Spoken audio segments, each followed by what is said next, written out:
Wala kang halaga sa pamilyang ito, Trina. Kung hindi mo kayang isuko ang iyong mga ari-arian bilang tanda ng iyong pagpapakumbaba at pagtanaw ng utang na loob. Ang tinig ni Doña Milagros ay hindi sumisigaw. Ngunit bawat salita ay tila isang malamig na talim na dahan-dahang ibinaon sa dibdib ni Trinidad. Sa loob ng maliit at masikip na holding room ng simbahan, kung saan ang amoy ng mga sariwang bulaklak ng sampagita ay humahalo sa matapang na bango ng insenso, tila biglang naubos ang hangin. Nakatayo si Trina sa harap ng malaking salamin, suot ang kanyang pangarap na puting gown na gawa sa pinakapino at mamahaling lace. Ngunit sa sandaling iyon, ang bigat ng tila ay tila naging isang kadena na gustong magpabaon sa kanya sa lupa. Ang mga daliri ni Trina na nakahawak sa kanyang buke ay nagsimulang manginig. Hindi siya makapaniwala, hindi siya makahinga. Ang bawat hibla ng kanyang pagkatao ay tila unti-unting nadudurog sa harap ng babaeng magiging biyenan sana niya sa loob ng ilang minuto. Ang kasunduang inilapag ni Doña Milagros sa ibabaw ng lamesita. Isang dokumentong nag-aatas na ilipat ang 51% ng Almonte Foods sa pangalan ni Rafael ay tila isang hatol ng kamatayan para sa lahat ng kanyang pinaghirapan. Bakit? Ang tanong na iyon ay paulit-ulit na umaalingaw-ngaw sa kanyang isipan. Saan ako nagkulang? Ganito lang ba ang halaga ko pagkatapos ng lahat ng sakripisyong ibinigay ko para tanggapin nila? Tumingin siya sa salamin. Hindi ang sariling refleksyon ang nakita niya, kundi ang mga alaala ng mga gabing puyat at mga araw na tanging kape at determinasyon lang ang puhunan niya para itayo ang kumpanyang iyon mula sa wala. Mom, kailangan ba talaga nating gawin ito ngayon? Ang boses na iyon ay nanggaling sa pintuan.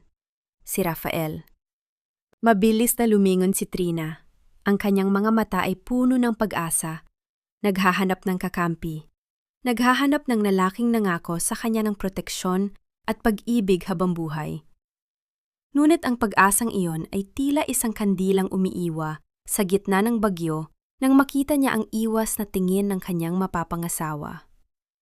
Hindi lumapit si Rafael para hawakan ang kanyang kamay. Sa halip, nanatili itong nakatayo malapit sa kanyang ina. Ang kanyang postura ay tila isang bata na takot mapagalitan. Trina, please, just sign the papers, bulong ni Rafael. Ang kanyang boses ay puno ng pait na hinaluan ng pagsusumamo. Para naman ito sa atin. You know how much my family values legacy. Kapag pirmado na ito, wala nang magiging gulo. Mom will finally accept you as a true Montemayor. Isang pirma lang, Trina, and we can start our life together without any more issues. It's just business, baby. Ang salitang baby na dati ay nagpapabilis ng tibok ng kanyang puso sa tuwa. Ngayon ay nagdulot ng isang nakakangilong sakit. Ang bawat tibok ng puso ni Trina ay tila isang dagok ng martilyo sa kanyang sentido. Ang lalaking akala niya ay kanyang sandigan, ang lalaking pinagkatiwalaan niya ng kanyang mga pangarap, ay siya palang hahawak sa kabilang dulo ng tali na sasakal sa kanya. Ang traidor ay hindi pala nasa labas. Ang traidor ay ang taong pinili niyang mahalin sa loob ng 3 taon. Naramdaman ni Trina ang init ng mga luhang pilit niyang pinipigilan. Ayaw niyang ipakita ang kanyang kahinaan sa harap ng matandang babaeng ito na tila isang buwitreng naghihintay sa kanyang pagbagsak. Ang pait sa kanyang lalamunan ay tila lason na dahan-dahang kumakalat. Napatingin siya sa kanyang daliri, kung saan nagniningning ang engagement ring na ibinigay ni Rafael. Isang singsing na ngayon ay tila isang bakal na nagmamarka sa kanya bilang isang ari-arian na pwedeng bilhin at ibenta. Dahan-dahang lumapit si Doña Milagros. Ang tunog ng kanyang mga mamahaling sapatos sa tiles ay tila isang babala. Huwag kang maging maramot, iha. Ang yaman ay nauubos, pero ang pangalang Montemayor ay habang buhay mong dadalhin. Isipin mo na lang na ito ang bayad mo sa dangal na ibinibigay namin sa'yo. Isang hamak na anak ng mang-ing isda na naging milyonarya, Hindi ka pa rin sapat para sa amin kung wala ang kasunduang ito. Ang bawat salita ng matanda ay tila isang sampal na nag-iwan ng marka sa kanyang kaluluwa. Isang masakit na katotohanan ang gumuhit sa isipan ni Trina. Ang pag-ibig na inaasahan niya ay isa lamang palang transaksyon. Ang pamilyang gustong-gusto niyang kabilangan ay isang kulungan na may gintong rehas. Sa labas ng silid, narinig ang masayang tugtog ng banda para sa fiesta ng San Jose. Ang ingay ng mga tao, ang tawanan, at ang putok ng mga paputok ay tila isang malupit na biro para sa katahimikang namamayani sa loob ng kwarto. Ang kontrast ng saya sa labas at ng pait sa loob ay tila isang kutsilong humihiwa sa kanyang katinuan. Tiningnan ni Trina ang pluma na nasa ibabaw ng lamesa. Ang kanyang kamay ay dahan-dahang lumapit dito, habang ang paningin niya ay nakatitig sa mukha ni Rafael na puno ng kahinaan. Ang kanyang isip ay naglalayag sa pagitan ng pag-ibig na ayaw niyang bitawan at ng dignidad na ayaw niyang isuko. Maya-maya pa, ang marahas na tunog ng pagbukas ng pinto ng simbahan ay umalingaw-ngaw hanggang sa holding room. Ang hudyat na kailangan na nilang lumabas.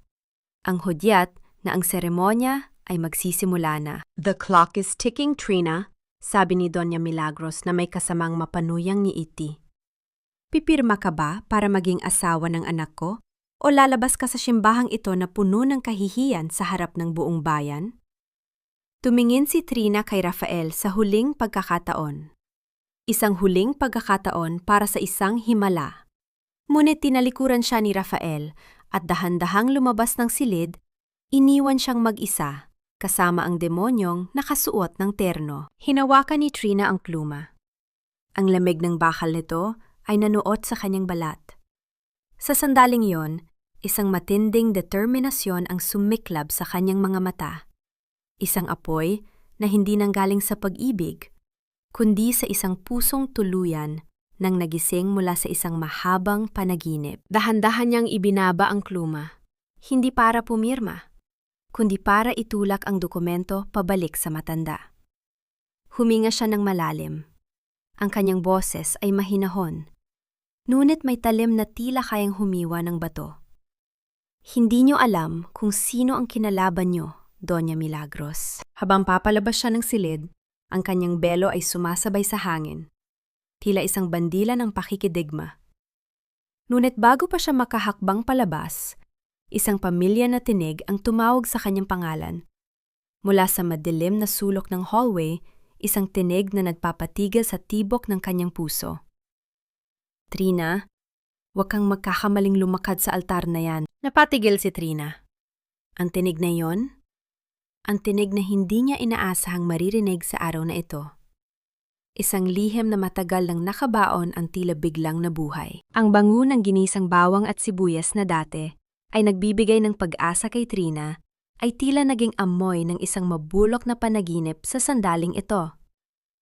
Habang nakatayo siya sa pasilyo ng simbahan, naramdaman niya ang hapdi ng kanyang mga daliri, ang mga bakas na mga paltos at sugat na nakuha niya noong nagsisimula pa lamang siya.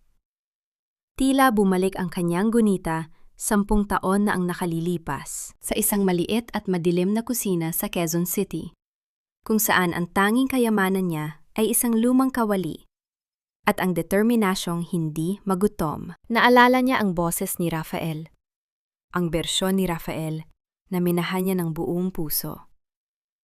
Noong mga panahong yon, hindi suot ni Rafael ang mga mamahaling barong o ang mapagmalaking pamilya Montemayor. Siya ang lalaking nakasandal sa pintuan ng kanyang maliit na apartment. Pinapanood siyang magbalot ng mga unang bote ng atsara at bagoong hanggang madaling araw. "You'll be the queen of the food industry, Trina. I can feel it," bulong ni Rafael noon habang dahan-dahang kinuha ang tuwalya para punasan ang pawis sa kanyang no. "Pangako, kapag naging malaki na ang Almonte Foods, hinding-hindi ko hahayaang mapagod ka ulit ng ganito. I'll be your shield, your partner in everything." Ang mga salitang iyon ay tila mga matatamis na kanta na nagpatulog sa pag-aalinlangan ni Trina. Sa bawat bote na naibebenta niya, sa bawat sakripisyo na hindi niya iniinda, Ang mukha ni Rafael ang kanyang inspirasyon. Akala niya, ang kanilang pag-iibigan ay ang pundasyon ng kanyang tagumpay. Hindi niya alam na ang bawat hakbang niya paitaas ay tila isang hagdanan na dahan-dahang kinukuha ng pamilya Montemayor para sa sarili nilang kapakanan. Nagsimulang magbago ang lahat nang ang maliit na negosyo ay naging isang imperyo. Doon pumasok sa eksena si Doña Milagros. Trina, bilang isang ulilang anak ng mangingisda, ay uhaw sa kalinga ng isang pamilya. Kaya naman nang ialok ni Milagros ang kanyang mga koneksyon at ang prestihiyosong pangalan ng mga Montemayor para sa isang loan sa bangko, tinanggap ito ni Trina ng walang pag-aalinlangan. Utang na loob mo sa amin ang pag-angat mo, Trina. Madalas na paalala ni Milagros sa bawat hapunan, habang tinititigan ang bawat kilos ni Trina sa lamesa. Kung hindi dahil sa pangalan namin, mananatili kang naglalako sa kalsada. Kaya dapat lang na matuto kang tumanaw ng loob. Ang konsepto ng utang na loob ay naging isang dahan-dahang lason. Ginamit ito ni Milagros para kontrolin ang bawat desisyon sa Almonte Foods. At si Rafael, ang lalaking nangakong magiging kalasag niya, ay naging isang piping saksi sa bawat pangaalipusta ng kanyang ina. Nakita ni Trina ang unti-unting pagkawala ng apoy sa mga mata ni Rafael.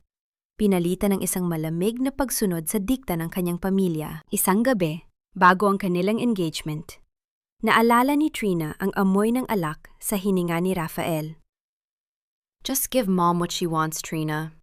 What's a few shares of the company compared to the peace of our family? Don't be so selfish. Ang salitang selfish ay tumarak sa puso ni Trina.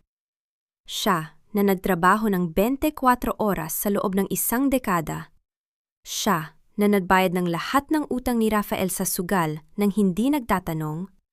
Siya pa ang naging madamot sa paningin ng lalaking minamahal niya. Nabalik lamang ang diwa ni Maribel, ngunit mas kilala bilang Trina, nang marinig niya ang mahinang boses ng isang tao sa kanyang likuran. Ang misteryosong tinig na tumawag sa kanya kanina sa madilim na sulok ng hallway. Ang amoy ng isang luma, ngunit pamilyar na pabango ay humalo sa hangin. Hindi ka pa rin nagbabago, Trina. Masyado kang mapagbigay kaya ka inabuso, ang sabi ng isang matandang babae na dahan-dahang lumabas mula sa anino. Si Senyora Adelaida. Ang kanyang mga mata ay puno ng pait at mga lihim na tila kayang sumunog sa buong simbahan. Tingnan mo ang sarili mo. Suot ang belo ng isang biktima. Napakunot ang noo ni Trina. Si Adelaida ang matandang babaeng nagturo sa kanya kung paano basahin ang mga komplikadong bank records noon. Ang babaeng akala niya ay isang hamak na dating empleyado lamang. Ngunit may kung anong awtoridad sa tindig nito na hindi maipaliwanag. Ano ang ginagawa mo rito, senyora? Tanong ni Trina. Pilit na pinatatatag ang boses sa kabila ng gulo ng kanyang isipan. Lumapit ang matanda at hinawakan ang malamig na kamay ni Trina. Narito ako para ibigay sa iyo ang hindi mo nakita noon. Ang babalang binaliwala mo dahil sa sobrang pagmamahal. Inilabas ni Adelaida ang isang lumang litrato. Isang litrato ni Doña Milagros, kasama ang isang lalaking kamukhang-kamukha ni Rafael. Ngunit may ibang klase ng dilim sa mga mata. Sa likod ng litrato ay may nakasulat na petsa at isang pangalan na nagpabilis sa tibok ng puso ni Trina. Sa sandaling yun, naalala ni Trina ang babala ng kanyang matalik na kaibigan 5 taon na ang nakalilipas. Trina, huwag kang magtitiwala sa mga taong ang tanging puhunan ay ang kanilang apelido. Lalapain kanila ng buhay kapag busog na sila sa pawis mo. Pinaliwala niya iyon noon. Akala niya, pag-ibig ang sagot sa lahat. Ngunit habang tinititigan niya ang litrato, isang katotohanan ang unti-unting nabubuo sa kanyang isipan. Isang katotohanang mas masakit pa sa hiling na 51% ng kanyang kumpanya. Narinig ang muling pagtawag ng MC sa labas, ang hudyat na dapat na siyang maglakad patungo sa altar. Ang ingay ng mga tao ay tila naging isang malabong ugong sa kanyang pandinig. Mag-ingat, Katrina. Bulong ni Adelaida bago muling nawala sa dilim. Ang kasunduang pinapapirmahan sa iyo ay hindi para sa kumpanya mo. Ito ay para pagtakpan ang isang krimen na matagal na nilang ginagawa. Napako si Trina sa kanyang kinatatayuan. Isang krimen? Ang kanyang mga paa ay tila ayaw ng humakbang. Ngunit alam niyang kailangan niyang lumabas. Kailangan niyang harapin si Rafael at ang kanyang ina. Hindi na bilang ang babaeng handang magsakripisyo, kundi bilang ang babaeng handa ng maningil. Habang hinahawakan niya ang kanyang bouquet, naramdaman niya ang isang matigas na bagay sa loob ng mga bulaklak. Isang maliit na papel na nakasingit. Dahan-dahan niya itong binuklat. Ang nakasulat sa loob ay tila isang huling hantungan ng kanyang natitirang tiwala. Ang pera ay madaling kitain, Trina, pero ang dangal ng isang pamilya ay hindi nabibili ng kahit anong halaga sa bangko. Ang boses ni Doña Milagros ay parang isang malamig na hangin na dumadaloy sa loob ng marangyang silid kainan ng mansyong Montemayor. Naalala ni Trina ang gabing yon. Ang gabing unang beses niyang naramdaman na ang pag-ibig niya kay Rafael ay tila isang dahan-dahang pagpapakamatay. Nakaupo sila sa mahabang lamesang gawa sa Nara, kung saan ang bawat kagamitang pilak ay nagniningning sa ilalim ng chandelier. Ngunit ang kinang na yon ay hindi kayang itago ang dilim na bumabalot sa usapan. Hinawakan ni Milagros ang kanyang rosaryo. Ang mga butil nito ay dahan-dahang gumagalaw sa kanyang mga daliri, tila isang ritual ng pananakit. Tumingin siya kay Trina na may halong awa at pagmamataas. Nalaman ko ang tungkol sa mga utang ni Rafael sa kasino sa Tagaytay. Isang malaking kahihiyan ito kung malalaman ang mga kompetensya natin sa negosyo. Bilang asawa niya sa hinaharap, tungkulin mong protektahan ang kanyang pangalan, ang aming pangalan. Naramdaman ni Trina ang panunuyo ng kanyang lalamunan. Hindi ito ang unang pagkakataon na hiningan siya ng pera para pagtakpan ang mga pagkakamali ni Rafael. Sa bawat pagkakataon, laging ginagamit ni Milagros ang utang na loob at ang plano ng Diyos para pasunurin siya. Ginamit niya ang mga salita ng langit para itago ang mga gawaing mula sa impyerno. Mom is right, Trina, sabat ni Rafael, habang dahan-dahang hinihiwa ang kanyang steak, hindi magawang tumingin ng diretso sa mga mata ni Trina. Kulang lang ako sa suwerte nun gabing iyon. At saka, once we are married, iisa na lang ang bulsa natin, di ba? What's the point of having millions in Almonte Foods if you can't save your own husband from disgrace? Ang salitang disgrace ay tumunog na parang isang malupit na biro sa pandinig ni Trina. Ang tunay na kahihiyan ay ang katotohanang hinahayaan ni Rafael na gamitin siya ng kanyang ina bilang isang gatasan. Nakita ni Trina ang pagngisi ni Milagros, isang ngising nagpapatunay na para sa kanila. Siya ay hindi isang kapamilya, kundi isang linta na sumisipsip sa kanyang tagumpay hanggang sa maubos siya. Gusto ko ring pag-isipan mo ang pag-resign bilang CEO. Dagdag ni Milagros. Ang kanyang tinig ay naging mas malambing, ngunit mas mapanganib. Ang isang tunay na donya ay hindi nagpapakapagod sa publika. Hayaan mo ang mga profesional na humawak ng Almonte Foods. Ang tungkulin mo ay maging ganap na asawa at magdala ng tagapagmana sa pamilya Montemayor. Tila may bumara sa dibdib ni Trina. Ang pag-resign ay nangangahulugan ng pagsuko ng kanyang kalayaan. Ang pagsuko sa kumpanyang itinayo niya gamit ang sariling dugo at pawis. Tumingin siya kay Rafael, umaasang magsasabi ito ng kahit anong pagtutol. Ngunit nanatiling tahimik ang lalaki, tila mas interesado sa pagkain kaysa sa kinabukasan ng kanyang mapapangasawa. Nabalik ang diwa ni Trina sa kasalukuyan nang marinig niya ang mahinang pagtunog ng telepono ni Doña Milagros sa kabilang panig ng holding room. Nakita niya ang biglang pagpula ng mukha ng matanda. Ang kanyang mga kamay ay humigpit sa pagkakahawak sa kanyang bag. Isang boses mula sa kabilang linya ang narinig ni Trina.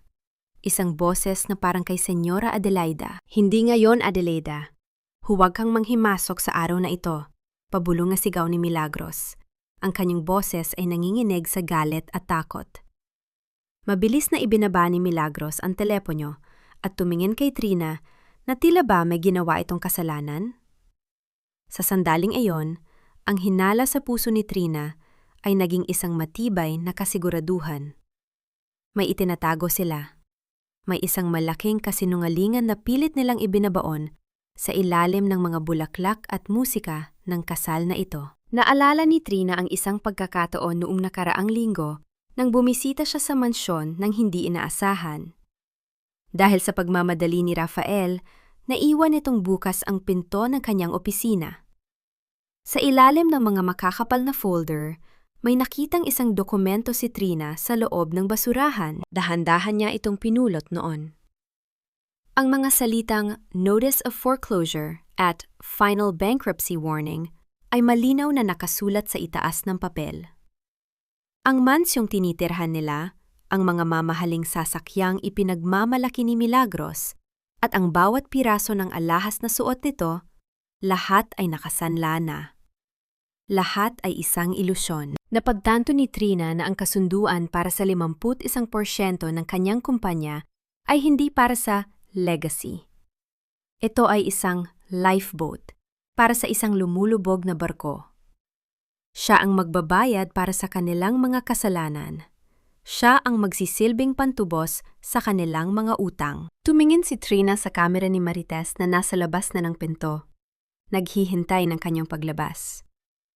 Alam ni Trina na sa bawat segundong lumilipas, ang kanyang buhay ay tila isang teleseryeng pinapanood ng buong mundo. Ngunit sa pagkakataong ito, hindi siya ang magiging bida na laging umiiyak at nagpapaubaya. Hinawakan niya ang papel na nakita niya sa loob ng buke.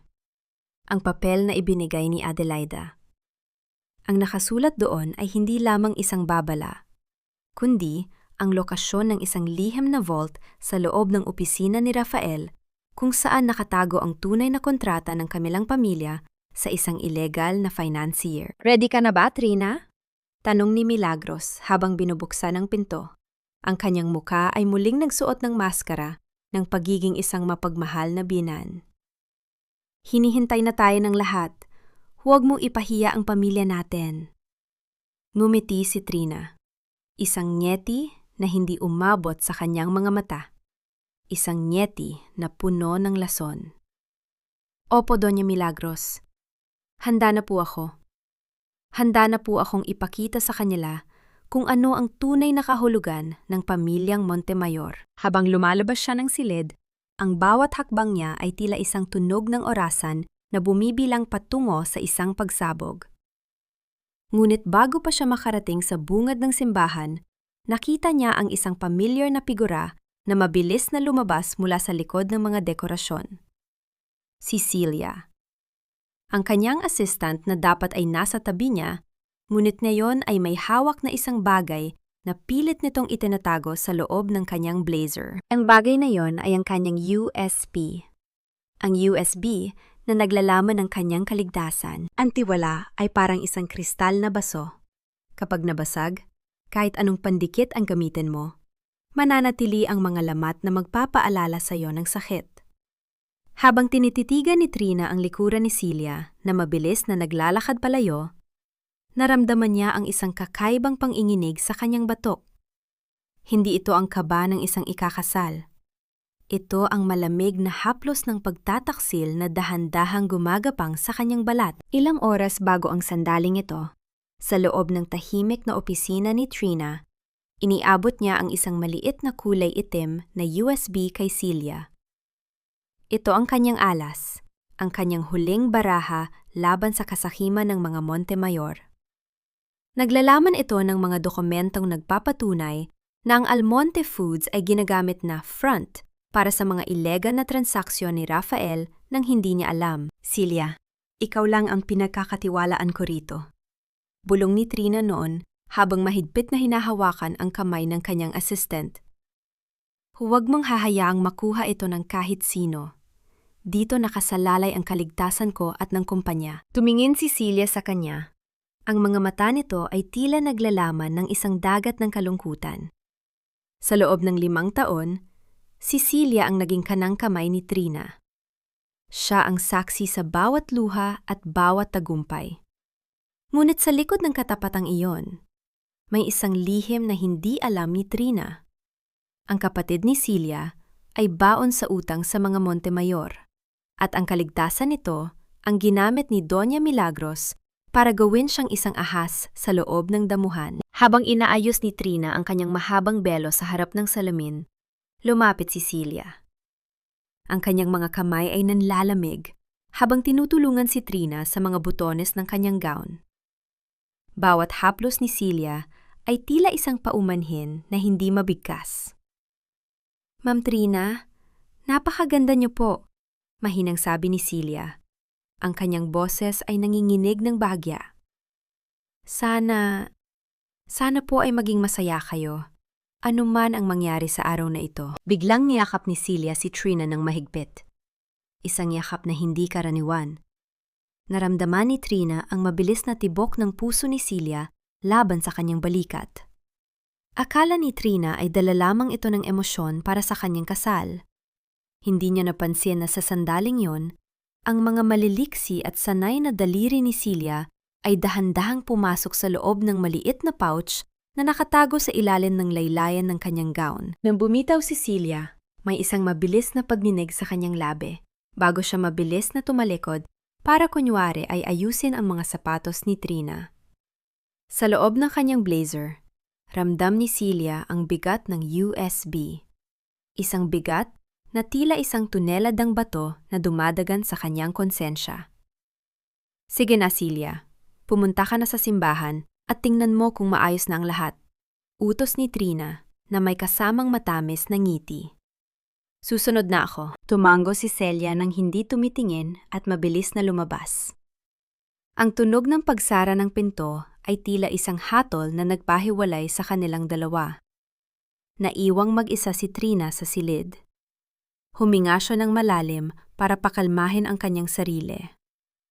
Naisipan niyang muling hawakan ang USB para sa huling pagkakataon bilang panigurado. Dahan-dahan niyang kinapa ang maliit na bulsa sa kanyang gown. Ang kanyang puso ay tila tumigil sa pagtibok. Wala. Mabilis niyang hinalughog ang bawat sulok ng pouch. Ang kanyang mga daliri ay nagmamadaling sumuot sa bawat tahi ng tela, umaasang baka nalaglag lang ito sa loob. Ngunit ang tanging naramdaman niya ay ang kawalan. Isang malamig at nakakatakot na kawalan. Napatingin si Trina sa pinto kung saan kakalabas lang ni Celia. Ang bawat piraso ng puzzle ay nagsimulang mabuo sa kanyang isipan. Ang kakaibang yakap, ang panginginig ng boses, at ang pag-iwas ng tingin. Lahat ay may kahulugan na. "Celia, bakit?" bulong ni Trina. Ang kanyang boses ay tila isang hangin na nawalan ng lakas. Naramdaman niya ang isang matinding hapdi sa kanyang dibdib, na tila may isang libong karayom na tumutusok sa kanyang puso. Ang taong itinuring niyang kapatid, ang taong nakakaalam ng lahat ng kanyang lihim, ay siya palang kukuha ng kanyang tanging sandata. Walang USB. Walang ebidensya. Wala ng paraan para mapatunayan ang krimen ng mga Montemayor sa sandaling iyon. Ang bawat hakbang niya patungo sa altar ay tila naging isang martsa patungo sa isang bitayan. Ang mga plano niyang lalong pinalakas ni Senyora Adelaida ay tila gumuho sa isang kisap mata. Sa gitna ng kanyang pagkataranta, narinig niya ang marahas na katok sa pinto. "Trina, ano pang ginagawa mo dyan? Naghihintay na ang mga tao. Marites is already outside live streaming your delay." Sigaw ni Doña Milagros mula sa labas. Tiningnan ni Trina ang kanyang sarili sa salamin. Ang kanyang muka ay maputla. Ang kanyang mga mata ay puno ng takot na dahan-dahang napalitan ng isang mapanganib na lamig. Alam niyang sa sandaling ito, hindi na siya pwedeng umasa sa teknolohiya o sa ibang tao. Kung kinuha nila ang kanyang alas, kailangan niyang gamitin ang kanyang sariling buhay bilang taya. Dahan-dahang lumakad si Trina patungo sa pinto. Ang kanyang bawat hakbang ay may kasamang bigat na tila galing sa ilalim ng lupa. Nang buksan niya ang pinto, hinarap niya ang mapang-aping titig ni Milagros. "Nawawala ang isang bagay sa akin, Doña Milagros," sabi ni Trina. Ang kanyang boses ay kasing patag ng isang sementeryo. Marami pang mawawala sa iyo kung hindi ka magmamadali, iha. Sagot ng matanda na may kasamang malupit na tawa. Ngunit habang naglalakad sila sa hallway, patungo sa bungad ng simbahan, napansin ni Trina ang isang bagay sa sahig. Isang maliit na piraso ng papel na tila nalaglag mula sa bulsa ni Celia. Mabilis niya itong pinulot nang hindi napapansin ng matanda. Nang mabuklat niya ang papel, hindi ito tungkol sa kumpanya. Isa itong resibo ng ospital para sa isang operasyon. At ang pangalan ng nagbayad ay hindi si Celia, kundi si Rafael Montemayor. Ang buong bayan ng San Jose ay tila isang naglalagablab na apoy ng katuwaan. Ngunit sa loob ng dibdib ni Trina, tanging ang malamig na abo ng paet ang natitira. Mula sa labas ng simbahan, ang malakas na tunog ng mga tambol at trumpeta ng banda ay walang tigil sa pagbibigay ng masayang ritmo para sa fiesta. Ngunit para kay Trina, ang bawat hampas ng tambol ay tila isang suntok sa kanyang nagdurugong puso. Ang amoy ng pulbura mula sa mga paputok na sumasabog sa langit ay humahalo sa halimuyak ng mga bulaklak na lumilika ng isang nakalilinitong sensasyon na tila sumasakal sa kanyang katinuan. Sa gitna ng kalsada, nakita niya si Marites Abela na masiglang itinataas ang kanyang cellphone. Ang mga daliri nito ay mabilis na pumipindot sa screen habang nagsisimulang mag-livestream. Ang mukha ni Marites ay nagniningning sa galak, hindi dahil sa saya ng fiesta, kundi dahil sa pagkakataong gawing tsimes ang buhay ng ibang tao. Hello mga kabarangay! Narito na tayo sa kasal ng taon. Ang ating reyna ng Almonte Foods, ikakasal na sa pinakagwapo at pinakamayamang si Rafael Montemayor.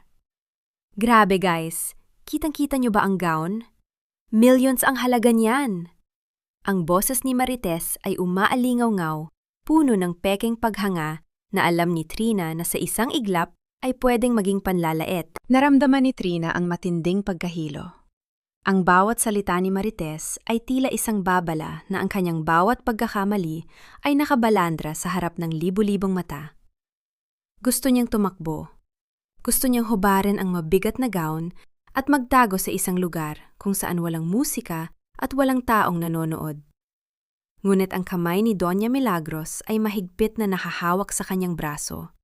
Tila isang bakal na sipit na hindi siya hinahayaang makawala. Ngumiti ka, Trina.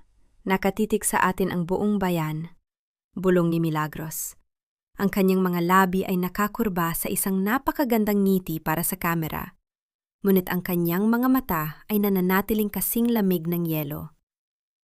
Huwag mong sirain ang imahe ng pamilya Montemayor sa harap ng mga taong ito. Isipin mo na lang na isa itong palabas kung saan ikaw ang bida, kahit na alam nating lahat na isa ka lamang palamute. Ang bawat hakbang patungo sa pintuan ng simbahan ay tila isang paglalakad sa ibabaw ng mga bubog. Ang mga tao sa paligid ay nagbubunyi, sumisigaw ng pagbate at nagtatapon ng mga talulot ng bulaklak. Ngunit para kay Trina, ang lahat ng iyon ay tila isang malabong panaginip. Ang saya ng fiesta ay isang malupit na kabaligtaran ng katahimikang namamayani sa loob ng kanyang puso. Isang katahimikang puno ng takot at pag-aalinlangan. Naisip ni Trina ang kanyang ama. Kung buhay pa kaya ito, hahayaan ba siyang pumasok sa ganitong klaseng bitag? Naalala niya ang mga hapon sa tabi ng dagat, ang payapang tunog ng mga alon, at ang mainit na kamay ng kanyang ama na humahawak sa kanya. Trina, ang tunay na kayamanan ay hindi ang nasa bulsa, kundi ang kapayapaan sa loob ng iyong dibdib. Ang madalas na sabi nito. Nasaan ang kapayapaang iyong ngayon? Nang makarating sila sa bungad ng malaking pinto ng simbahan, naramdaman ni Trina ang isang matinding pagnanais na sumigaw. Ang ingay ng banda ay tila lalong lumakas. Ang tunog ng mga trumpeta ay tila mga boses na nanunukso sa kanya. Sa gitna ng kaguluhang iyon, nakita niya si Rafael na nakatayo malapit sa altar. Maayos ang pagkakaayos ng kanyang barong, tila isang perpektong prinsipe na naghihintay sa kanyang reyna. Ngunit sa likod ng perpektong imaheng iyon, alam ni Trina ang bulok na katotohanang nakatago. Biglang lumapit si Celia kay Doña Milagros. Ang muka ng kanyang assistant ay maputla. Ang kanyang mga mata ay hindi makatingin ng diretso kay Trina. May ibinulong siya sa matandang babae, isang bulong na hindi narinig ni Trina dahil sa ingay ng fiesta. Ngunit nakita niya ang biglang pagliwanag ng mukha ni Milagros. Isang ngiti ng tagumpay ang sumilay sa mga labi ng Donya. Isang ngiting tila nagsasabing, hawak na nila ang leeg ni Trina. Dahan-dahang tumalikod si Celia at mabilis na naglakad patungo sa kabilang panig ng simbahan, tila gustong takasan ang titig ni Trina. Ang pagtataksil ay tuluyan ng nakumpleto. Ang USB na naglalaman ng kanyang ebidensya ay nasa kamay na ng kanyang kalaban. Naramdaman ni Trina ang isang matinding lamig na dumaloy sa kanyang buong katawan, sa kabila ng init ng araw at ng dami ng tao. Ang kanyang puso ay tila tumigil sa pagtibok para sa pag-ibig, at nagsimulang tumibok para sa isang bagay na mas matindi. Ang hangaring mabuhay at makabangon mula sa pagkakalugmok.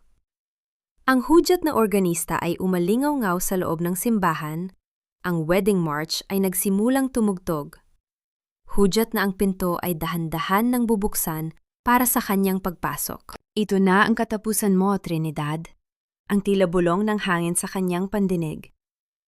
Ngunit habang dahan-dahang bumubukas ang malaking pinto, hindi takot ang naramdaman ni Trina. Sa gitna ng ingay ng fiesta, at ng katahimikan ng kanyang nasaktang puso, isang bagong plano ang nagsimulang mabuo. Isang planong hindi nangangailangan ng USB, kundi ang mismong katotohanang nakaukit sa kanyang bawat galaw. Tiningnan niya ang live streaming phone ni Marites na nakatutok sa kanya. Doon niya nahanap ang kanyang bagong sandata. Ang bawat hakbang patungo sa altar ay tila isang pagtapak sa sarili niyang libingan. Ngunit walang nakapansin sa kabaong na dahan-dahang itinatayo sa loob ng puso ni Trina. Nang bumukas ang malaking pinto ng simbahan, ang liwanag ng araw mula sa labas ay tila isang mapanlinlang na kapa na bumalot sa kanya, na nagbibigay ng anyo ng isang perpektong nobya. Ang tunog ng organista ay umalingaw-ngaw sa bawat sulok ng lumang gusali, isang kanta ng pag-iisa na nakabalat kayo bilang isang himig ng pag-iibigan. Nagsimumulang maglakad si Trina. Ang kanyang mahabang belo ay dahan-dahang sumasayad sa pulang alpombra, tila isang puting anino na humihila sa kanyang nakaraan. Sa bawat panig ng pasilyo, nakita niya ang mga mukha ng mga taong kanyang kilala, mga kaibigan, mga empleyado ng Almonte Foods, at ang mga kamag-anak ng mga Montemayor na may dalang mga mapanuring tingin. Nakita niya ang pagkislap ng mga cellphone. Ang mga taong abala sa pagkuha ng litrato na tila ba ang kanyang buhay ay isang museo na pwedeng pagmasdan, ngunit hindi pwedeng hawakan. Sa gitna ng paglalakad, naramdaman ni Trina ang pag-init ng kanyang mga mata.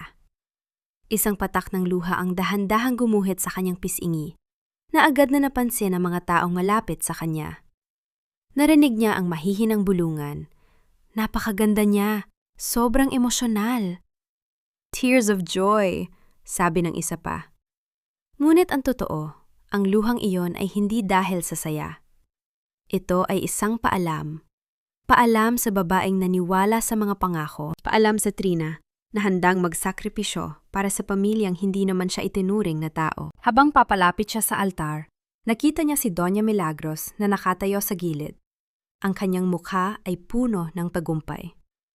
Nakita ni Trina ang bahagyang pagtapik ng matanda sa kanyang maliit na bag, na tila ba ipinapaalala sa kanya na nasa loob nito ang USB na ninakaw ni Celia.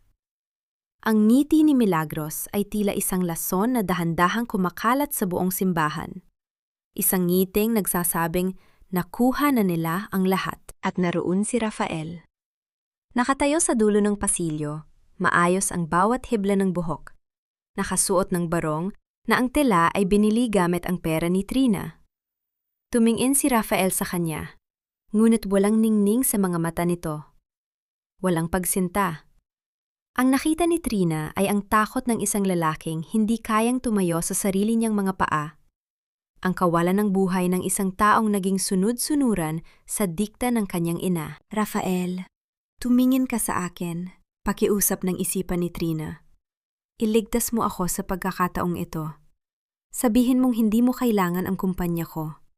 Sabihin mong ako lang ang sapat na. Ngunit nanatiling estatwa si Rafael.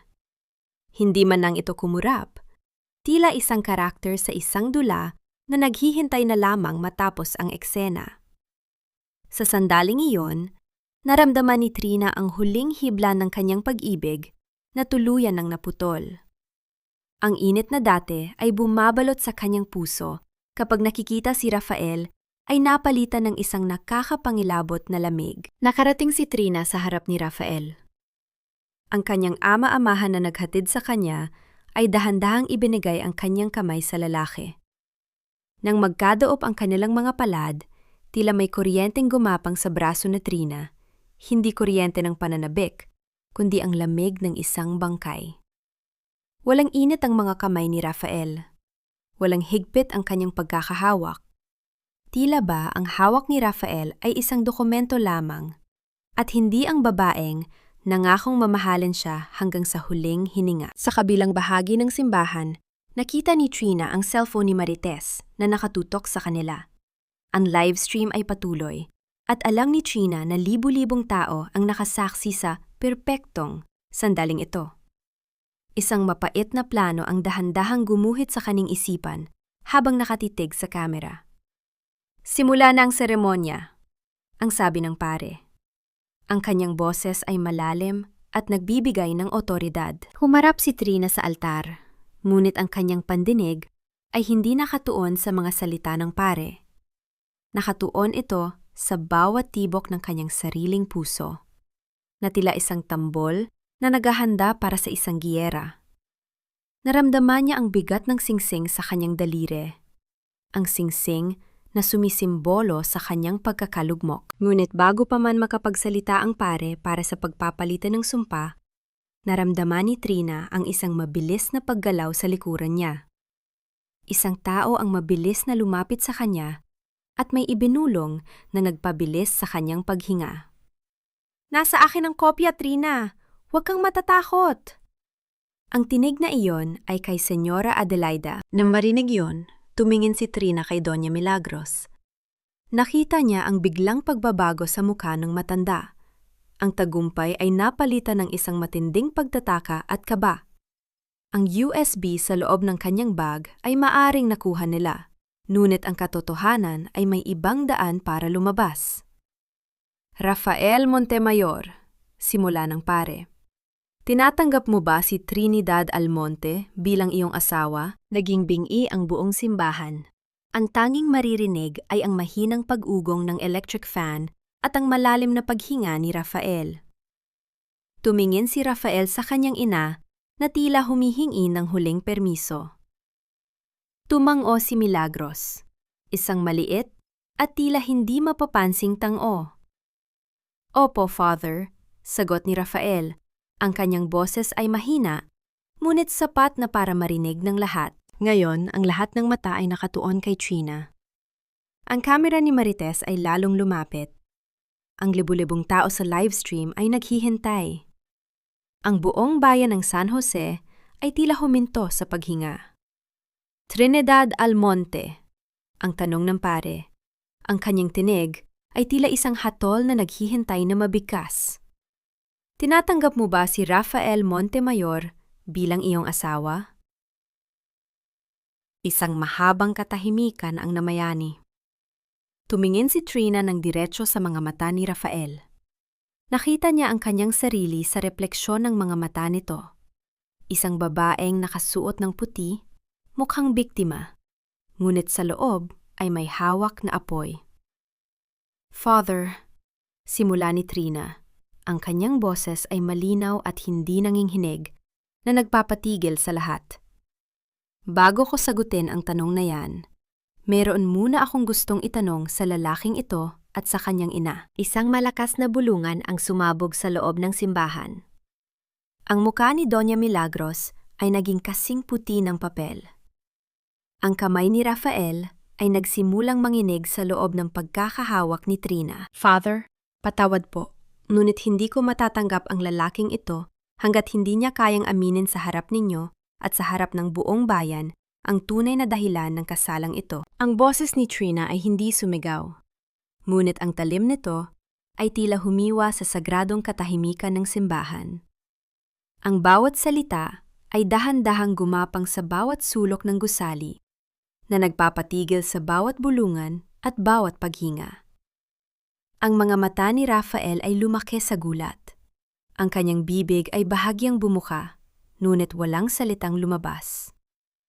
Sa tabi niya, naramdaman ni Trina ang biglang pagtigas ng katawan ni Doña Milagros. Ang kanyang mga kamay na kanina ay may hawak na rosaryo, ay tila naging mga kuko ng isang ibon na handang manila. Isang malakas na ugong ng pagkagulat ang sumabog mula sa mga bisita.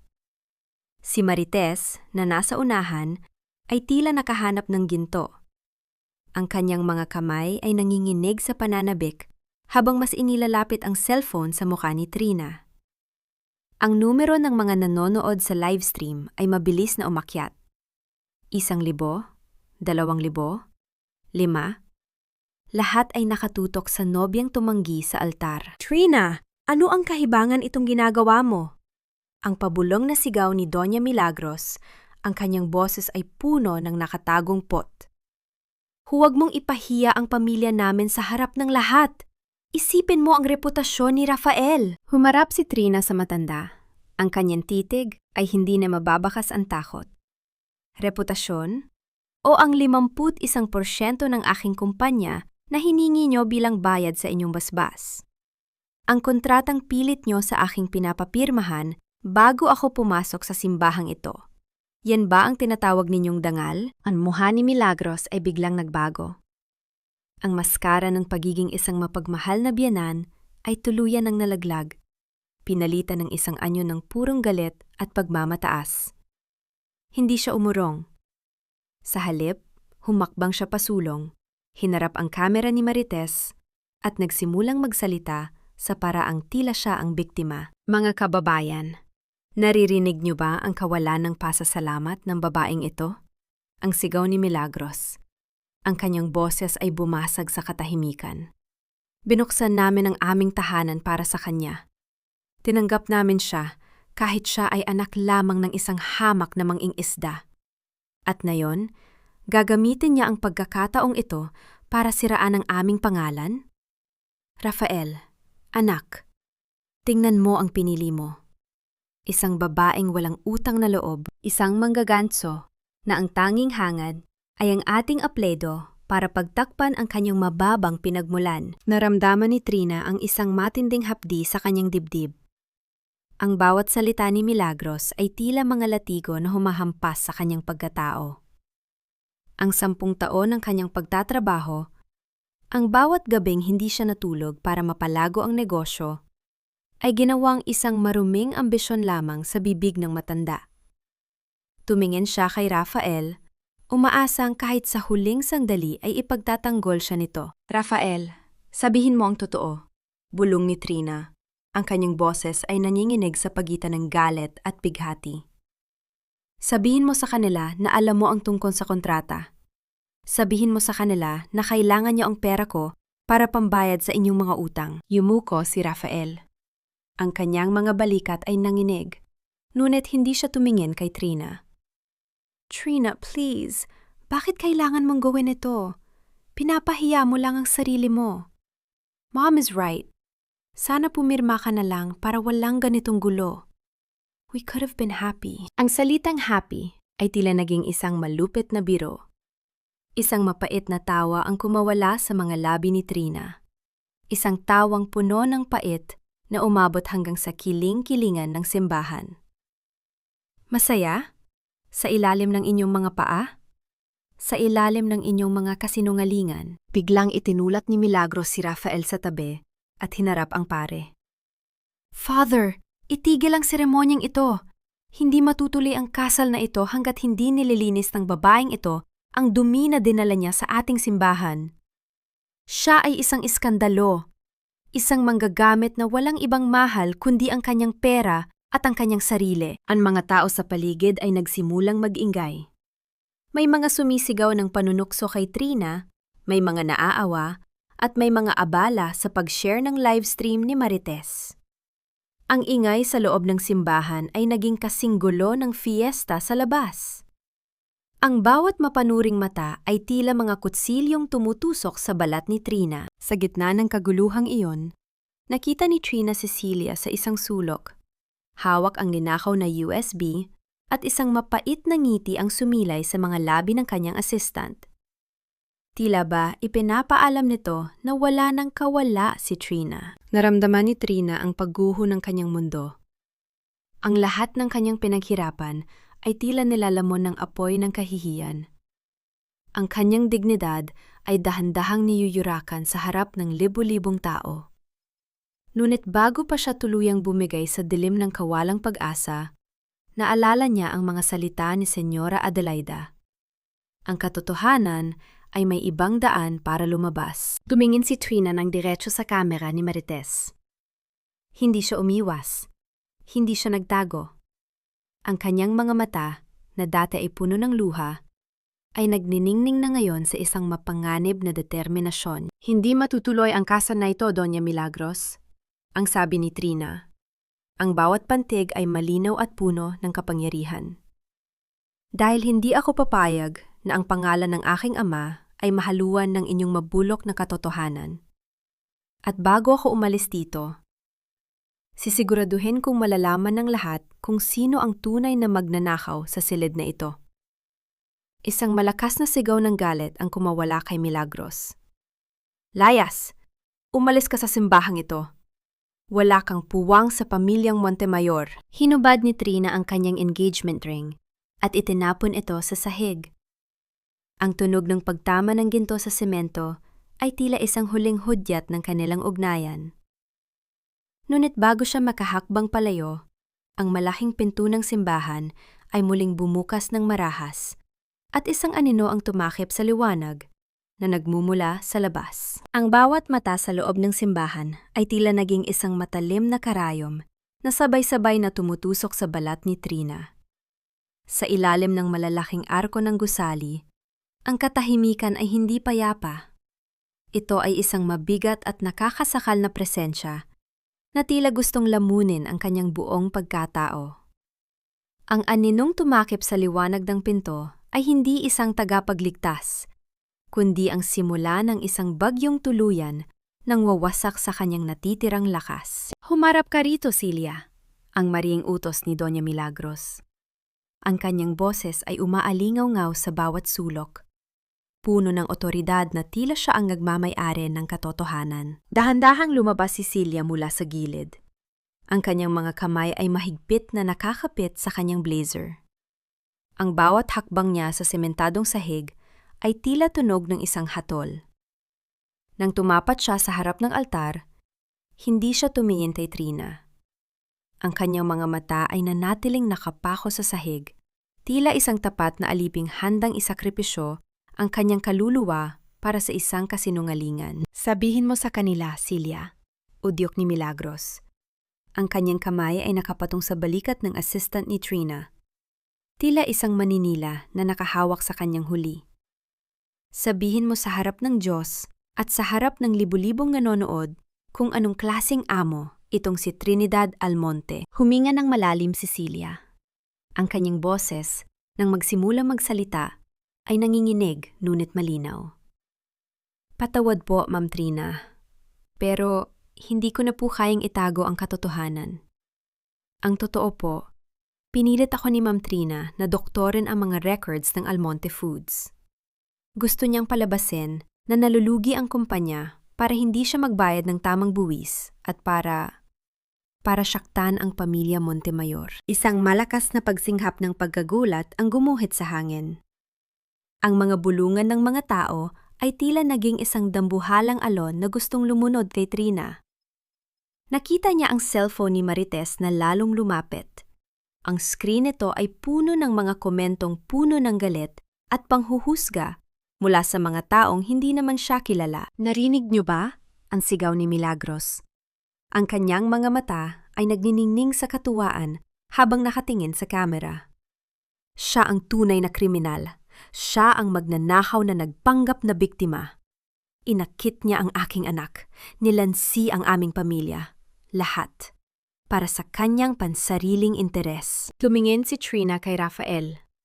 Ang kanyang mapapangasawa ay nanatiling estatwa sa kanyang tabi. Rafael, alam mong hindi totoo ito, pabulong na sabi ni Trina. Ang kanyang boses ay basag, puno ng huling hibla ng pag-asa. Sabihin mo sa kanila ang totoo. Ipagtanggol mo naman ako, kahit na yan lang. Ngunit dahan-dahang umiling si Rafael. Humakbang siya palayo kay Trina. Tila ba ang babaeng mahal niya ay isang ketongin na hindi dapat hawakan? I'm sorry, Trina, but I can't support your lies anymore. My mother is right. This is too much. Sa sandaling ngayon, naramdaman ni Trina ang pagguho ng lahat ng kanyang pinaniniwalaan. Ang mundo niya, na itinayo niya sa loob ng 10 taon, ay tila isang kastilyong buhangin na tinangay ng malupit na agos. Ang kanyang mga tuhod ay nanghina, at sa isang sandali, tila gusto na niyang lumubog sa lupa para takasan ang kahihiyang ito. Ang bawat tawa, bawat bulong, at bawat mapanghusgang tingin ay tila mga linta na sumisipsip sa kanyang dignidad hanggang sa wala ng matira. Ang hiya ay tila isang mainit na bakal na idiniin sa kanyang puso. Ito ang pinakamababang punto ng kanyang buhay. Ang sandaling, ang lahat ng kanyang pinaghirapan ay ginawang basura sa harap ng publiko. Ngunit sa gitna ng kanyang panlulumo, isang bagay ang pumukaw sa kanyang atensyon. Ang cellphone ni Marites na nasa harap niya ay nagpapakita ng libu-libong angry icons at mga komentong nanggagalaiti. Ngunit may ilang mga komento na nagtatanong, bakit hindi siya pinagsasalita? Asan ang ebidensya? Naramdaman ni Trina ang isang kakaibang init na dumaloy sa kanyang mga ugat. Ang galit na kanina ay nagpapaiyak sa kanya ay unting naging isang matigas na determinasyon. Tumingin siya sa malaking mikropono na nakatayo sa harap ng altar. Ang mikroponong ginagamit ng pare para sa sermon. Huminga siya ng malalim. Ang kanyang boykang ay dahan-dahang tumatayo nang matuwid sa kabila ng bigat ng kanyang gown. Hinawi niya ang kanyang belo, hindi para ayusin ito, kundi para ipakita ang kanyang muka ng buong tapang. Gusto niyo ba ng katotohanan? Ang tanong ni Trina. Ang kanyang boses ay tila isang malamig na tubig na nagpatahimik sa buong simbahan. Gusto niyo bang malaman kung sino ang tunay na linta sa silid na ito? Mabilis siyang humakbang patungo sa altar. Bago pa siya mapigilan ni Milagros, hinawakan ni Trina ang mikropono. Ang tunog ng pagkakasagi ng kanyang kamay sa metal ay tila isang hudyat ng digmaan. Tumingin siya ng diretso sa kamera ni Marites. Ang kanyang mga mata ay hindi na puno ng luha, kundi ng isang mapanganib na ningning. Mga kababayan, ang naririnig nyo ay kalahati pa lang ng kwento. Simula ni Trina, ang bawat salita ay may bigat ng 1,000 katotohanan.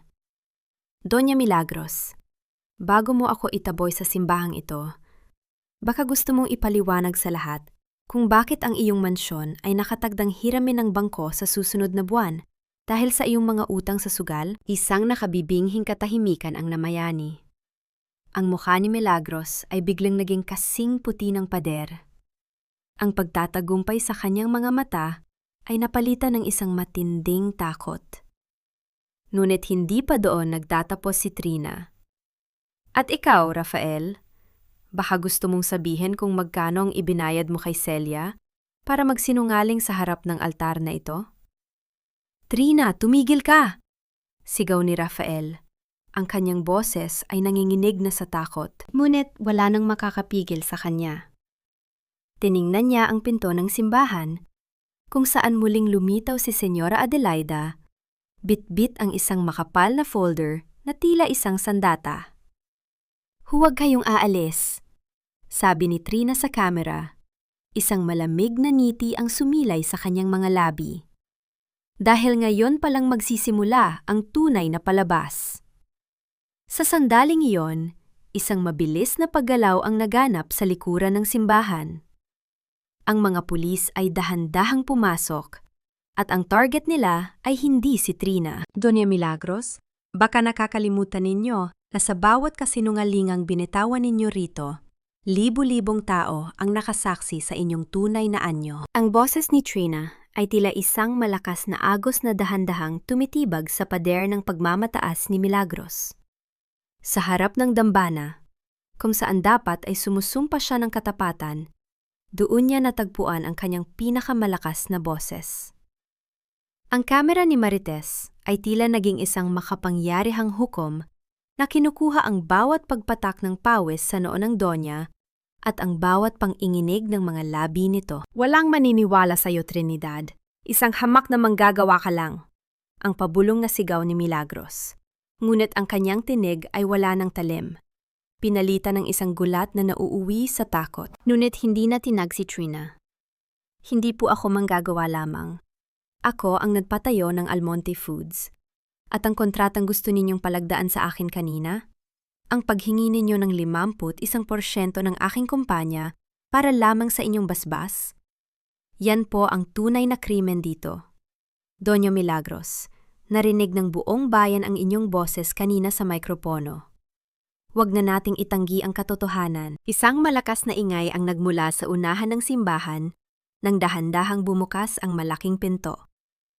Ang liwanag mula sa labas ay tila naging isang korona sa ulo ng isang matandang, babaeng marangal ang tindig, si Senyora Adelaida. Ang bawat hakbang nito sa pasilyo ay tila tunog ng isang orasan na bumibilang patungo sa katapusan ng mga Montemayor. Bitbit ni Adelaida ang isang makapal na folder na tila isang sandata na handang pumatay ng anumang kasinungalingan. Tama na ang dula-dulaan, Milagros. Ang sabi ni Adelaida. Ang kanyang boses ay malalim at puno ng kapangyarihan na tila nanggagaling sa kailaliman ng lupa. Ang lahat ng bank records na pilit mong itinago, ang bawat sentimong ninakaw mo sa sarili mong anak para ipambayad sa iyong mga utang sa kasino sa Tagaytay, narito na sa kamay ko. Ang buong simbahan ay tila naging isang sementeryo sa katahimikan. Ang mga tao ay nakatingin lamang, hindi makapaniwala sa rebelasyong kanilang naririnig. Tumingin si Trina kay Adelaida at sa isang sandali, ang kanilang mga mata ay nagbagbo. Sa tingin na yon, nakita ni Trina ang kanyang sarili, isang biktima ng parehong halimaw, ngunit na yon ay hindi na nag-iisa. Ang pagkilalang iyon ay tila isang mainit na yakap na nagbigay sa kanya ng huling lakas na kailangan niya. Anong sinasabi mo? Ang gulat na tanong ni Rafael. Ang kanyang boses ay puno ng pagkalito habang nakatingin sa kanyang ina. Mom, totoo ba ito? Ninakawan mo ako? Hindi nakasagot si Milagros. Ang kanyang mga mata ay gala, tila naghahanap ng kahit anong butas na pwedeng labasan. Ngunit wala na siyang kawala. Inilabas ni Adelaida ang mga dokumento at ipinakita ito ng diretso sa kamera ni Marites. Ang bawat pahina ay naglalaman ng mga illegal na transaksyon, ang mga pirma ni Milagros na nanggagaya sa pirma ni Rafael, at ang mga utang na aabot sa milyon-milyon. Huwag kayong maniwala sa kanila, sigaw ni Milagros. Pilit na inaagaw ang mga papel, ngunit mabilis siyang naiwasan ni Adelaida. Sa mga sandaling iyon, ang livestream ni Marites ay tuluyan ng naging viral. Ang mga komentong kanina ay puno ng galit kay Trina ay biglang nagbago. Magnanakaw ang Donya! Kawawang Trina, ginamit lang siya. Eskandalo ng taon. Ang bawat salita sa screen ay tila mga bato na ibinabato pabalik kay Milagros. Ang hiya na nais niyang ibigay kay Trina ay bumalik sa kanya ng 10 ulit na mas matindi. Isang huling bagay, Milagros. Dagdag ni Adelaida. Ang kanyang mga mata ay nagniningning sa katarungan. Ang mansyong ipinagmamalaki mo, hindi na ito sa inyo. Nakasanla na ito sa akin, at ngayong araw, kukunin ko na ang lahat ng pag-aari ko na ninakaw mo noong kabataan natin. Naramdaman ni Trina ang isang matinding gaan sa kanyang dibdib. Ang bao na kanina ay gustong sumabog ay naging isang payapang dagat. Tiningnan niya si Rafael na ngayon ay nakaluhod na sa dambana, hindi para manalangin, kundi dahil sa bigat ng katotohanang bumasag sa kanyang pagkatao. Tapos na ang lahat, Rafael, mahinang sabi ni Trina. Ang kanyang boses ay puno ng pait at awa. Ang pag-ibig na inaasahan ko ay isa lamang palang ilusyong itinayo sa ibabaw ng mga utang at kasinungalingan. Hinubad ni Trina ang kanyang mahabang belo at hinayaan itong mahulog sa semento. Ang puting tela ay tila isang balat na iniwan ng isang ahas na nagbagong anyo. Humakbang siya palayo sa altar. Ang kanyang bawat tapak ay puno ng bagong pag-asa. Ngunit bago pa siya makalabas ng simbahan, ang tunog ng mga sirena mula sa labas ay naging mas malakas. Ang mga asul at pulang ilaw ay tumatago sa mga bintana ng simbahan na nagbibigay ng isang nakakatakot na kulay sa dambana. Ang mga pulis ay pumasok na hindi para sa gulo, kundi para sa isang warrant of arrest. Doña Milagros Montemayor, kasama niyo po si Rafael Montemayor, ang sabi ng isang opisyal habang lumalapit sa kanila. Sumama po kayo sa amin para sa kasong estafa at falsification of public documents. Tumingin si Milagros kay Trina nang may matinding galit, ngunit ang tanging nakita niya ay ang likuran ng isang babaeng hindi na kailanman muling titingin sa kanya. Ang ingay ng mga sirena ng pulis sa labas ng simbahan ay tila isang malupit na orkestra na nagtatapos sa pinakamalaking dula ng San Jose. Habang pinapangunahan ng mga otoridad sina Doña Milagros at Rafael palabas, ang bawat hakbang nila ay sinusundan ng kamera ni Marites. Ang dating reyna ng lipunan na si Milagros ay tila naging isang basang sisiw. Ang kanyang mamahaling terno ay lukot-lukot, at ang kanyang tinig ay naging isang matinis na hagulgol na puno ng pagtanggi, habang pilit na iwinawaksi ang mga kamay na humahawak sa kanya. Hindi lumingon si Trina. Ang bawat hakbang niya palayo sa dambana ay puno ng bigat. Ngunit kasabay nito ay ang pakiramdam ng isang dambuhalang tinik na dahan-dahang nabubunot sa kanyang lalamunan. Ang kanyang puting gown, na simbolo sana ng bagong simula, ay hinahayaan niyang sumayad sa maruming semento sa labas ng simbahan. Wala na siyang pakialam kung marumihan ito. Ang mahalaga ay ang bawat hibla ng kanyang pagkatao ay malaya na mula sa pagkakasakal ng mga Montemayor. Mabilis na nagtungo si Trina sa opisina ng Almonte Foods. Sa gitna ng kaguluhan, alam niyang hindi pa tapos ang laban. Ang mga linta ay hindi basta-basta bumibitaw hanggat hindi nasasabugan ng asin. Pagdating niya sa gate ng kumpanya, nakita niya ang ilang mga kamag-anak ni Rafael na abalang nagkakarga ng mga gamit sa kanilang mga sasakyan. Silang mga taong pinasok ni Milagros sa kumpanya. Mga parasito na sumusuweldo ng malaki nang walang ginagawa. Ibagsak niyong mga gamit na yan, ang malamig na utos ni Trina. Ang kanyang boses ay tila isang latigo na nagpatigil sa lahat. Simula sa oras na ito, bawal nang pumasok ang sinumang may apelidong Montemayor sa lupang ito. Kakausapin kayo ng aking mga abogado para sa kasong pagnanakaw at paglustay ng kumpanya. Nakita niya ang takot sa kanilang mga mata. Ang parehong takot na nakita niya kay Rafael kanina. Ang kapangyarihang ipinang-api nila sa kanya ay tila isang bula na biglang naglaho. Isang paglilinis ang ginawa ni Trina sa bawat sulok ng kumpanya. Tila ba gusto niyang alisin ang amoy ng mga taong naging dahilan ng kanyang paghihirap. Sa loob ng kanyang opisina, natagpuan ni Trina si Celia. Nakaupo ang kanyang assistant sa sahig, nakasandal sa pader, at ang mga mata ay namumula sa walang tigil na pag-iyak. Sa kanyang tabi ay ang USB na naging mitsa ng lahat ng ito. Dahan-dahang lumapit si Trina. Hindi siya sumigaw, hindi siya nagalit. Kinuha niya ang susi ng kumpanya na nakasabit sa leeg ni Celia, na ito ay hindi puno ng put, kundi ng isang malalim na lungkot para sa isang pagkakaibigang nasira ng pera at takot. Ma'am, patawad po, hagulgon ni Celia habang sinusubukang hawakan ang laylayan ng gown ni Trina. Pinantatakot nila ang buhay ng kapatid ko. Wala po akong ibang mapagpipilian. Lahat tayo ay may mapagpipilian, Celia. Sagot ni Trina. Ang kanyang boses ay puno ng kapaitan. Pinili mong iligtas ang kapatid mo sa pamamagitan ng pagpatay sa taong itinuring kang pamilya. Iyon ang hinding-hindi ko makakalimutan. Inutusan ni Trina ang security na ilabas si Celia. Habang pinapanood niyang isinasara ang malaking gate ng Almonte Foods, naramdaman ni Trina ang isang matinding panginginig. Ang katahimikan ay tila isang kaaway na dahan-dahang bumabalot sa kanya. Mag-isa na siya. Wala na ang pangarap niyang pamilya. Wala na ang lalaking minahal niya. At ang kumpanyang kaisa-isa niyang natitira ay puno ng lamat. Umupo siya sa kanyang silya. Ang silya naging saksi sa lahat ng kanyang pagpupuyat. May nakita siyang isang maliit na sobre sa ibabaw ng kanyang lamesa. Isang sobreng iniwan ni Rafael bago ang gulo sa simbahan. Sa pag-aakalang isa itong huling liham ng pag-ibig o paghingi ng tawad, dahan-dahan itong binuksan ni Trina. Ngunit ang nilalaman ng sobre ay hindi mga salita ng pagsisisi. Ito ay isang kontrata ng pagbebenta ng Almonte Foods sa isang kompetensyang kumpanya na may petsang kahapon pa.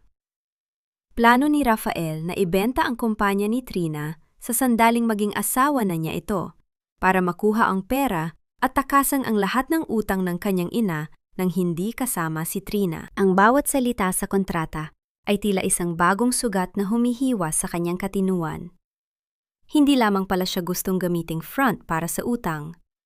Balak din pala siyang hubaran ng lahat at iwanang walang-wala. Isang mapait na tawa ang kumawala sa mga labi ni Trina hanggang sa mauwi ito sa isang mahabang pagsigaw ng galit at sakit. Sa gitna ng dilim ng kanyang opisina, naramdaman niya ang isang matinding pagkahilo. Ang lahat ng emosyon, ang pagtataksil, ang kahihiyan at ang pagod ay tila nagsama-sama para itumba siya. Nang subukan niyang tumayo para kumuha ng tubig, naramdaman ni Trina ang isang matinding pananakit sa kanyang tiyan. Napahawak siya sa lamesa, ang kanyang mga daliri ay nag-iwan ng marka sa mga papel. Sa gitna ng kanyang panlalabo ng paningin, isang huling katotohanan ang biglang pumasok sa kanyang isipan. Isang katotohanang mas lalong magpapakomplikado sa kanyang paghihiganti. Huwag na yon, bulong niya sa sarili, habang dahan-dahang nawawalan ng malay at bumabagsak sa sahig, kasabay ng tunog ng ulan na nagsisimulang pumatak sa bubungan ng kanyang kumpanya. Hindi pa tapos ang lahat, Rafael. Na yan palang magsisimula ang paniningil ng tadhana para sa bawat luhang hinayaan mong pumatak mula sa aking mga mata. Nang magising si Trina sa loob ng malamig na silid ng ospital, ang amoy ng gamot at ang matinis na katahimikan ng paligid ay tila nagpaalala sa kanya na siya ay buhay pa. Ngunit ang kanyang puso ay tila isang lupang tigang na wala ng kakayahang magpunla ng tiwala. Ang balitang ibinigay ng doktor, ang katotohanang may isa pang buhay na dahan-dahang nabubuo sa loob ng kanyang sinapupunan, ay tila isang malupit na biro ng langit. Isang bahagi ng lalaking sumira sa kanya ang ngayon ay magiging bahagi na ng kanyang habambuhay. Isang linggo matapos ang gulo sa simbahan, nagtungo si Trina sa kulungan ng lungsod. Ang bawat hakbang niya sa makitid at madilim na pasilyo ay tila sinasabayan ng tunog ng mabibigat na sapatos ng mga gwardya. Ang amoy ng kalawang at pawis ay humahalo sa amoy ng kawalang pag-asa sa loob ng gusaling iyon. Nang makarating siya sa harap ng rehas kung saan nakakulong si Rafael, napatigil siya. Ang lalaking dati ay nagnining sa kanyang paningin. Ang lalaking inakala niyang kanyang magiging katuwang sa hirap at ginhawa ay tila isang basang sisiw na nakaupo sa sahig. Ang kanyang barong ay wala na. Pinalitan ng isang simpleng kulay kahel na damit na tila isang tatak ng kanyang pagbagsak. Nang makita ni Rafael si Trina, mabilis itong lumapit sa rehas. Ang kanyang mga kamay ay pilit na gustong humawak sa kamay ng babae. Trina, please, kausapin mo ang mga abogado mo. Iuro mo ang kaso. Ang pagsusuma mo ni Rafael, ang kanyang boses ay nanginginig at puno ng pait. Ginawa ko lang naman ang lahat dahil sa takot ko kay Mom. Alam mo kung paano siya magalit? Hindi ko gustong saktan ka, Trina. Mahal kita, alam mo yan. Isang mapait na tawa ang kumawala sa mga labi ni Trina. Isang tawang tila humihiwa sa bakal na namamagitan sa kanila. Mahal? Rafael, ang pag-ibig ay nagpoprotekta, hindi nagnanakaw. Ang pag-ibig ay tumitindig, hindi yumuyuko sa bawat utos ng ina. Hindi takot ang nagtulak sa'yo, kundi ang pagnanais na manatiling hare sa isang kahariang hindi mo naman pinaghirapan. Ninakawan mo ang taong nagbigay sa'yo ng lahat. Magbabago ako, Trina. Isipin mo ang lahat ng pinagsamahan natin. Sigaw ni Rafael, habang dahan-dahang inilalayo ng gwardya ang kanyang mga kamay sa rehas. Ang pinagsamahan natin ay isa na lamang abong tinangay ng hangin, Rafael. Ang huling sabi ni Trina bago siya tumalikod. Hindi niya binanggit ang tungkol sa sanggol. Sa sandaling yon, ipinangako niya sa sarili na ang batang yon ay lalaki sa ilalim ng pangalang Almonte. Isang pangalang malinis, matatag, at walang bahid ng kadiliman ng mga Montemayor. Pagbalik niya sa Almonte Foods, ang lahat ay tila nagbago na. Ang mga linta at parasito ay tuluyan ng napaalis. Sa gitna ng malaking pabrika, nagtungo si Trina sa maliit na kusina, kung saan nagsimula ang lahat 10 taon na ang nakalilipas. Dito, sa gitna ng mga lumang kaldero at amoy ng sariwang sangkap, naramdaman niya ang tunay na kapayapaan. Nagluto siya. Isang simpleng putahe ng adobo, ang paboritong pagkain ng kanyang mga empleyado. Habang dahan-dahang kumukulo ang sarsa at ang amoy ng paminta at laurel ay humahalo sa hangin, naramdaman ni Trina ang pagagos ng mga luhang hindi dahil sa sakit, kundi dahil sa ginhawa. Tinawag niya ang kanyang mga tapat na manggagawa, ang mga taong nanatili sa tabi niya sa kabila ng gulo. Sabay-sabay silang kumain sa isang mahabang lamesa. Walang pilak na kutsara, walang mamahaling chandelier. Ang tanging naroon ay ang init ng pagsasama at ang tunog ng tawanan ng mga taong tunay na nagmamalasakit. Ang pagbabalik sa kanyang ugat, ang pagyakap sa katotohanang ang tunay na yaman ay hindi ang kumpanya, kundi ang mga taong handang lumaban kasama mo. Nang matapos ang araw, naglakad si Trina patungo sa kanyang opisina para kunin ang kanyang mga gamit. Ang bawat hakbang niya ay puno ng determinasyon.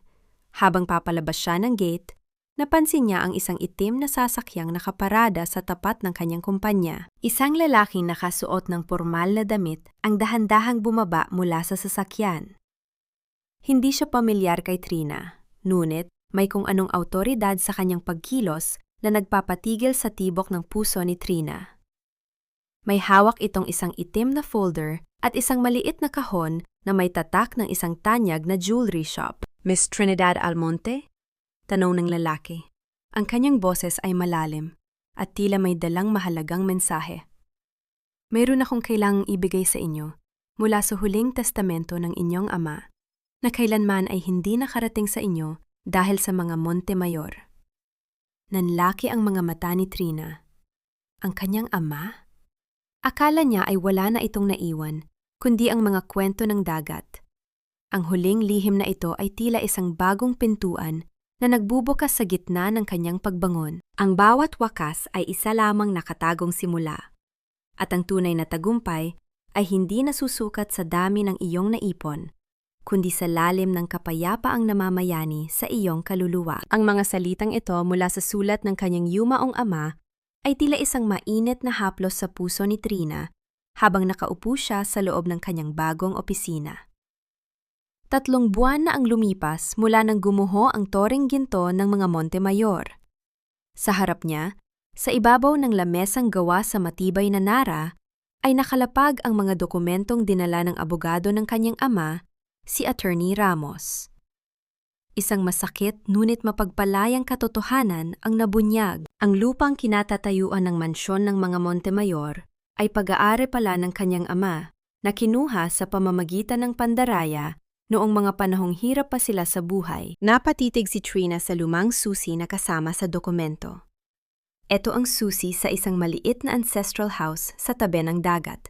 ang lugar kung saan siya nangarap bago siya nilamon ng ingay ng Quezon City. Sa sangdaling iyon, naramdaman niya ang isang malalim na koneksyon sa kanyang ugat. Hindi siya isang hamak na anak ng mangingisda, gaya ng sabi ni Milagros. Siya ay anak ng isang lalaking may dangal na hinding-hindi matitibag ng kahit anong yaman. Sa labas ng kanyang bintana, nakita ni Trina ang bagong karatulan ng kanyang kumpanya. Wala na ang malamig na font ng Almonte Foods. Pinalitan ito ng isang masining na disenyo na may pangalang Dangal ni Almonte. Ito ay hindi na lamang isang negosyo ng pagkain. Ito ay naging isang komunidad kung saan ang bawat empleyado ay may boses at bawat produkto ay may kwento ng pagsisikap. Dahan-dahang hinaplos ni Trina ang kanyang tiyan na nagsisimula ng kumitid sa ilalim ng kanyang malambot na damit. Ang buhay na nasa loob niya ay hindi na paalala ng isang pagkakamali, kundi isang simbolo ng kanyang kakayahang magsimula muli. Isang pangako sa kanyang sarili na ang batang ito ay lalaki sa isang mundong puno ng katotohanan, malayo sa mga lason ng huwad na pag-ibig at sakim na ambisyon. Bumisita siya sa huling pagkakataon sa simbahan ng San Jose, ang lugar kung saan ang kanyang belo ay nadungisan ng kataksilan. Ngunit na yon, wala na ang ingay ng fiesta. Tanging ang mahinahong pag-awit ng mga ibon sa labas at ang amoy ng insenso ang namamayani. Tumayo siya sa gitna ng pasilyo, doon sa mismong lugar kung saan niya itinapon ang kanyang singsing. Nakita niya si Celia na nakaupo sa dulo ng upuan, mukhang pagod at may dalang mga bulaklak. Hindi lumapit si Trina, ngunit nagtagpo ang kanilang mga mata. Sa isang maliit na pagtango, ipinarating ni Trina ang kanyang mensahe. Ang pagpatawad ay hindi nangangahulugan ng pagbabalik sa dati, kundi ang pagpapalaya sa sarili mula sa bigat ng galit. Tinulungan ni Trina ang kapatid ni Celia na makahanap ng trabaho sa ibang lalawigan, isang huling tulong bago niya tuluyang putulin ang ugnayan sa taong nagtaksil sa kanya. Father, salamat po, bulong ni Trina habang nakatingin sa dambana. Salamat sa sakit dahil kung hindi dahil doon, mananatili siyang bulag sa isang gintong kulungan. Sa kabilang banda, ang balita tungkol sa mga Montemayor ay tila isang babala sa buong lalawigan. Si Doña Milagros ay nahatulan ng mahabang taon sa bilangguan kung saan ang tanging royalty na natitira sa kanya ay ang kanyang mga kwento ng nakaraan na wala nang gustong makinig. Si Rafael naman ay naging isang anino ng kanyang dating sarili, isang lalaking nawalan ng lahat dahil hindi niya natutunang tumayo para sa sarili niyang danggal. Habang papalabas si Trina ng simbahan, naramdaman niya ang malamig na simoy ng hangin na nagmumula sa dagat. Ito ay isang hangin ng pagbabago, isang hangin ng pag-asa. Wala na ang bigat sa kanyang mga balikat. Ang bawat hakbang niya ay tila isang sayaw ng kalayaan. Huminto siya sa tapat ng kanyang sasakyan at tumingin sa malayo, kung saan ang langit at dagat ay nagtatagpo. Isang matamis at payapang ngiti ang sumilay sa kanyang mga labi. Isang ngiting hindi na mabubura ng kahit anong bagyo. Ang reyna ay hindi na nangangailangan ng korona mula sa ibang tao. Siya mismo ang gumawa ng sarili niyang trono mula sa mga abong na iwan ng kanyang nakaraan. Sa pagkakataong ito, ang kanyang puso ay hindi na tahimik sa sakit.